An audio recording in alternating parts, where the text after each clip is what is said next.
زخموں سے تڑپتے ہوئے ایک شخص نے پانی مانگا اور وہ سخت پیاس کی شدت میں مبتلا تھا اور العطش العطش پکار رہا تھا، تو کوئی چھاگل میں پانی لے آیا اور وہ پانی اس کی زندگی برقرار رکھنے کا ذریعہ ہو سکتا تھا۔ جو ہی اس نے وہ آب خورا اپنے ہونٹوں کے قریب کیا تو دوسرے زخمی کے تڑپنے کی اور اس کی بے تابی کی صدائیں بلند ہوئیں اور اس نے بھی العطش العطش پانی پانی پکارا، تو اس نے وہیں سے وہ آب خورا چھوڑ دیا اور کہا کہ یہ میرے اس بھائی کو دے دیا جائے۔ وہ پینے لگا تو تیسری جانب سے آواز آئی تو اس نے وہاں بڑھا دیا، تو اس طرح وہ 7 جگہ سے گھومتا رہا اور وہ پیاس سے جان دے دیتے ہیں لیکن ترجیح دوسرے بھائی کو دے رہے ہیں۔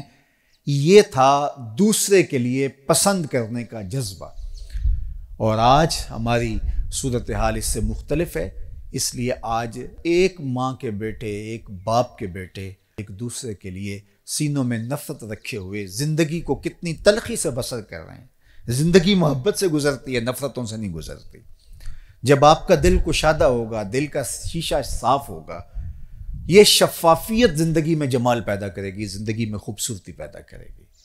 جب آپ دوسروں کے لیے کشادہ دل نہیں ہوں گے، کشادہ دماغ نہیں ہوں گے، کشادہ ظرف نہیں ہوں گے، تو اس وقت خود بخود زندگی تنگ ہونا شروع ہو جائے گی۔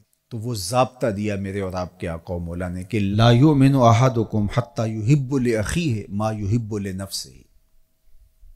خوبصورت معاشرت کی ضمانت ہے حضور علیہ السلام کا یہ فرمان۔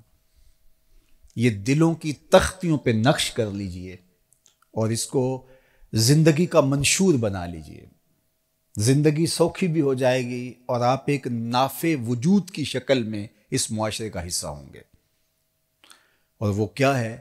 لا یؤمن احدکم حتی یحب لاخیہ ما یحب لنفسہ۔ اتنی دیر تک کوئی شخص کامل مومن نہیں ہو سکتا جب تک وہ اپنے بھائی کے لیے وہ پسند نہ کرے جو اپنے لیے پسند کرتا ہے۔ جب معاشرہ ان رویوں کا حامل ہو جائے گا تو مجھے بتائیے کہ یہ جنگ و جدل، یہ شریکہ برادریوں کی لڑائیاں، یہ فسادات، یہ خود غرضیاں اس معاشرے کو جہنم زار بنا رکھا ہے جن چیزوں نے، یہ کہاں باقی رہیں گی؟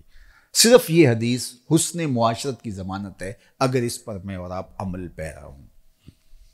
اس لیے مجھے اور آپ کو یہ طے کر لینا چاہیے کہ یہ زندگی کا بہترین اسلوب ہے اور خوبصورت انداز حیات ہے جو سکھایا گیا، اور ایمان کی ایک خوبصورت تعبیر پیش کی گئی کہ کامل مومن ہوتا کون ہے۔ ہم نے ایمان، صوم و صلات کو قرار دے دیا ہے۔ اس میں کوئی شک نہیں کہ صوم و صلات کے بغیر ہمارا دین مکمل نہیں ہوتا، لیکن جس طرح صوم و صلات، عبادات اور دیگر چیزیں ہمارے اوپر لازم اور ضروری ہیں، رویوں کی خوبصورتی بھی اسی طرح ہمارے اوپر لازم اور ضروری ہے، اور اس کی جو تربیت ہے وہ ان اصولوں پر ہوگی۔ تو آئیے میں اور آپ ذرا اپنے اندر جائزہ لیں کہ ہمارے وجود کی وجہ سے، ہمارے انداز کی وجہ سے کسی دوسرے کو تکلیف تو نہیں پہنچ رہی، اور ہم کیا جو اپنے لیے سوچ رہے ہیں وہ دوسروں کے لیے سوچتے ہیں یا نہیں سوچتے۔